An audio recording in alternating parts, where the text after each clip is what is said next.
What's going on, folks? 2-minute warning. Fury.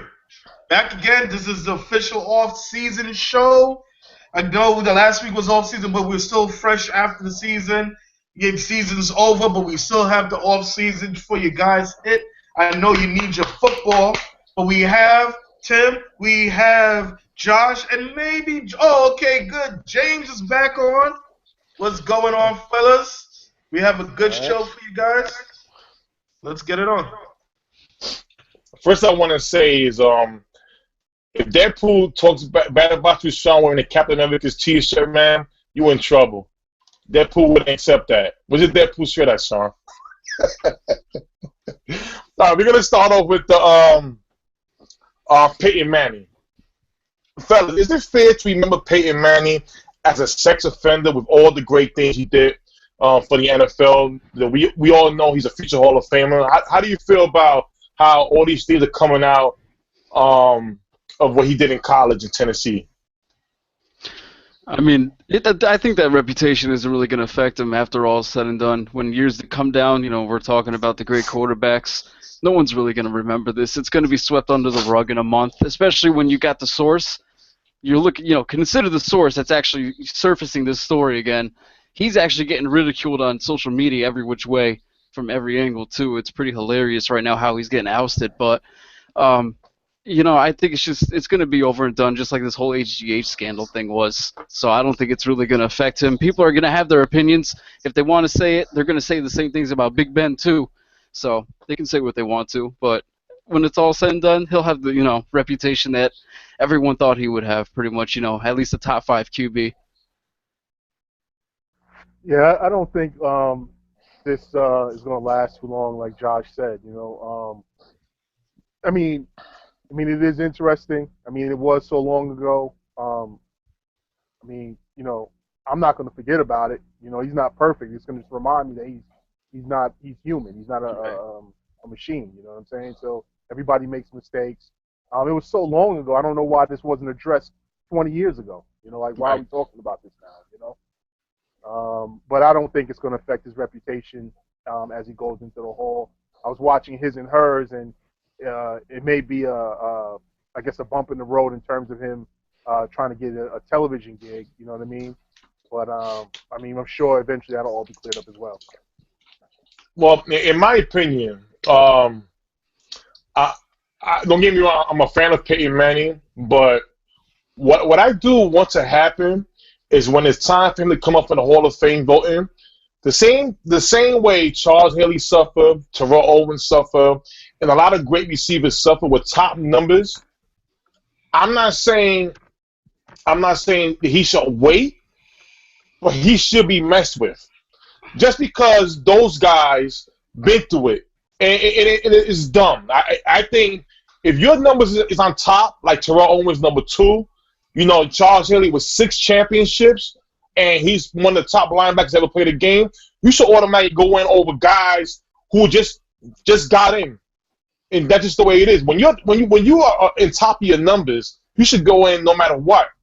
Okay, Peyton Manning should go in number 1. But the thing is, let's see how the Hall of Fame votes are going to treat this, because they're always looking at the off season and everything else. But it should matter is what you do on the field. Peyton Manning should automatically go in, but let's see how you're going to treat this now. I know it's a long time ago, but since it's brought up and since it's going to be under his name as a sex offender, like Big Ben, like a troubled Michael Irvin, a troubled Charles Haley, a drug addict in Lawrence Taylor, who had he didn't wait. Why you got to put drug addict next to Lawrence Taylor, but not I'm sorry. I'm just saying. You know what I mean? Okay, but you know what? But I love Lawrence Taylor. You know I love him. He's the best player in football. I'm sorry. But to be honest, he's great. With Peyton Manning, and why is this coming up? Because it happened so long ago. Right. Part of it is his fault. Like, he had to write a book about it, and then she then filed suit against him for forget the terminology, like when you transfer someone's name, like he constantly defamation. She sued him and he paid it off. He did it to her twice. So it's like, why you keep bringing this up, Peyton? Like, honestly, it happened so long in Tennessee. He should never ever bring it up. I guarantee you, it wouldn't. Oh, I didn't know this was his doing. I didn't realize that. Yeah, I mean, and he wrote the book about it, and then he made fun of her about it again publicly, and then she sued him twice for it, and he paid her off. So he deserves all the headache he's getting right now. If I didn't know that, because he did to himself, man. Like, why are you bringing this shit up, dude? Excuse me. Hey, watch your mouth there. But that book happened in like 2001. It's not like he recently just made the novel a year ago or something. He made the novel 15 years ago. It's people like, Sean King and the other media journalists that are bringing it up now, trying to make a whole story out of it. It's a slow media time, It's February. There ain't nothing going on right now. But you see, to talk about, right? But really quick, excuse me, really quick, just to go back a little bit to the HGH thing. And now this is just my opinion. Now, a big part of me believes that Peyton is innocent, but the reports coming out that Peyton allegedly sent team goons to this guy's house, and then all of a sudden his story is recanted. That just raises it raises a little suspicious eyebrow. Like, why do something like that? Like, that's really shady and underhanded, especially coming from someone whose reputation was, especially in football circles, is impeccable, and he's going to do something like that. Like, well, you know what? Impeccable reputation is only perception. But continue. I know, in football. That's what I said. I said in football. But you know what's funny, too? Because what Coop was saying about the two goons, about the goons going to that man's house, you notice how Della and Mike is not here today, right? Yeah, I know. That's made my eyes suspicious right there. What's going on? They're gonna do it right now. Dula, where was you at in the questioning of Peyton Manning's friend? What's up? Was you with them? Was I with them? Nah. Were you the goon? Are you Peyton Manning goon? Are you shaking down anybody bringing up the HGH? Listen, I'm not shaking anyone down. I'm just, listen. It's funny how this is all coming out now. So you show up to their house, look, man. I'm not here to threaten you, but the story gotta go away. Listen, the professional goons always come out with a suit and a flower, too, just in case. But it's all, you know what? And this is sickening. It's like Josh said, the media right now, they bored. They want to write about something. Hell, last year when Des Bryant signed, they made a big thing about him and his monkey. He bought a monkey, and all of a sudden he got paid the $70 million. The ASPCA would come over to the house, make sure the monkey's fed. The monkey's eating better than all of us. The monkey's having steak, shrimp. Well, don't you know when you own a monkey, you're a thug, just like Justin Bieber. No. So the media right now, they're blowing everything up. I do want to see Peyton Manning go to the Hall of Fame, but at the same time, like everybody else who have to wait or have, they had to wait or been talked about a lot because they're off the field stuff, he deserves the same way like everybody else. Yeah. I think that's fair. Yeah, but he's not waiting, so you're not going to get No, he's not going to wait. He's going to go right in. Yeah. Sure. They don't want no goons going to their house. You know what else gets on my nerves, though? Especially in the sports room, is you got all these women, especially trying to exploit the athletes all the time. You got examples. If it wasn't even a female with RG3 before he even got to the NFL, a teammate was trying to exploit him. Then you got recently Jay Bromley. Then you look back at, what's his face? I just had it on the tip of my head. Brian Banks. This dude, he did prison time for something he didn't even do because a woman had to throw an allegation at him. He was a first-round pick coming out of college, didn't even get a chance because of this stuff. It's just very annoying that these women can just throw a simple sentence out and ruin a whole player's credibility pretty much. You know what? But to push back a little bit against that, now for high school kids or whatever, just coming out of college, they have a little bit more excuse. But as a grown man, if you get caught up with these women that's trying to ruin your life, dude, you have to take some responsibility for that because you choose to have this person in your circle, and they screwing you over. So, yeah, there are chicey women out there who's trying to, but If you're a grown man. That's one thing they talk about at that rookie symposium that they have all these rookies go through. That you know what? I don't think these guys really listen. I think that's whose fault is that? Look, man, you're a rookie, but yet you should be thinking smart at that age. You can't just say, "Well, I'm ignorant." Dude, you're a grown man. You choose to, for a skirt to make you go dumb. Whose fault is that? Well, I'll tell you this: the best way to handle a female who now they call a thought or whatever you want to call them, on disrespect. The best way to handle them is y'all ever seen the movie Pootie Tang? I'm sure we all watch Pootie Tang, right? Well, the dumbest moves of all time, yeah. No, I had a great message though. The part where he was walking to the club and you had that female go all over him, and what he did, he closed the door behind her while she was still yelling outside that door, and he put a bowl of milk outside, and she drank that milk like a cat. This is the way the NFL players gotta do this. When you have these females all over you, you already know the minute you do something, things like that. That is about chauvinistic. Hey, I'm sorry. Hey, listen. This is Fury. We keep it real up in here, man. We keeping it real. No disrespect. You do got some good wholesome. Co-sign that too. I'm sorry. Listen. I just want everyone to know that athletes from now on, you have to get the love contract before you do anything. There you go. Just let them know. You got to get the love contract signed. Hey, listen. No allegations in the future. Hey, you know what? May I say something? This is gonna be respect. This is gonna be what I'm about to say right now is dedicated to Ben Soren of 2 Minute Warning. If you wanna have a good career, a great career, do what Derek Jeter does. Do what he do, and you're great.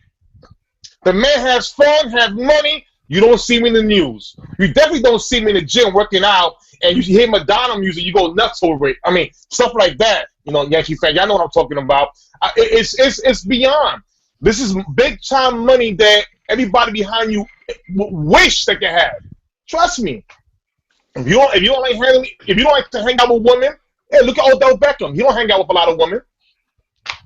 How do you know Odell Beckham do, bro? Come on. Stop we can move it on. Stop it. No, I was just saying. But I was saying he don't get in trouble though. Really doing this. Nah, he don't get in trouble. That's what I mean. Okay. All right. Real talk. Brothers, when you're dealing with these women, you gotta think 2 or 3 steps ahead of them. You know what kind of woman you're sleeping with. And don't tell me she tricked you. Because most people who are trying to scheme are not flawless and they're not active. They give off signs. You see the sign, but sometimes you see that skirt. Sometimes you see that body. And you just tell yourself, nah. I love her. Or she got me. Dude, that's just lust there. That ain't love. Know the difference between lust and love. Yes, sir. You need them both. But sometimes you're lusting and you think you're loving. Yeah. Hey, listen, so, young brothers, been the 2 minute love connection. Yeah, I mean, not for name. Just look at Russell Wilson and Ciara. Beautiful relationship. You know what I'm saying? And you know what? A lot of people. No, you don't know what goes on behind closed doors, Tim. You know what? Real That's true. That's true. Let's talk about this real quick before we move on to the next. I'm really tired of people talking about Ciara and Russell. Look, maybe the relationship works, maybe it don't. We don't know what's going on. As long as Russell Wilson still took numbers, which he did all season. Yes, he did. Yes, sir. Yeah. He had a lull. Yeah. He had a lull. Let's not. Oh no! You know what? He had a lull. No. You know what? Hold on. He had a lull because of the O-line. There's so many games where the ball stayed. The same O-line was there when he had the hot streak too. But hold on. I think what happened was. The O-line got a little bit something better. Something happened sexually, man. To turn on that light bulb. That's what I think. I agree. No, let me finish. When the O-line started picking up their blocks, that's when he was doing good. There was 2 teams that exploited the Seahawks poor O-line, where even the little scheme they figured out to at least make them look a little bit better was the Rams and the Panthers. They figured out how to still break them apart, but they were horrible. Russ was sacked the most out of every quarterback this season. Right. I get that. You can talk about the O-line all you want. But, right. You can talk about the O-line all you want, but I remember listening to all of those commentators saying Russell's not seeing the field well. You know, this is not the same Russell from a. But then something happened between him and Sierra. I think this is just I'm throwing rumors out there. All right, I'm putting it out there. Something happened between him and Sierra, and then all of a sudden this cloud just lifted, and he was able to see everything clearly. Wait, hold on. I can tell you. Wait, you know can I tell you? No, hold on. Wait, hey, Josh, you put Josh. No, wait, hold on, Sean, please. Let me end this right. No. Last word. No, hold on. Before the last word, real quick thing. No disrespect to Odell Beckham. I was not insinuating anything. The man's a good dude. And guess what? A lot of plays in the NFL, especially on my team, it's hard to in the offseason where you have to worry about them, but you don't have to worry about a guy like Odell who's doing the right thing. Secondly, the thing what Cooper was talking about, that thing with him and Sierra, and we all watch Harlem Nights, where Richard Pryor asked Vera, do you have a girl I could put on that man Richie? I got a girl. Sunshine. Throw it up in the air. Sunshine. Throw it up in the air. You know what he's talking about. You're listening to that nice apple pie up in the air. Woo. He was like, woo, play up time, baby. Woo. Dear Lord. You don't know what he's talking about. On that note, we'll be right back, guys. Cut it off. It's ready on. You're bringing up sunshine. Sunshine, you know what it is. All right, guys, we'll be right back with the next down.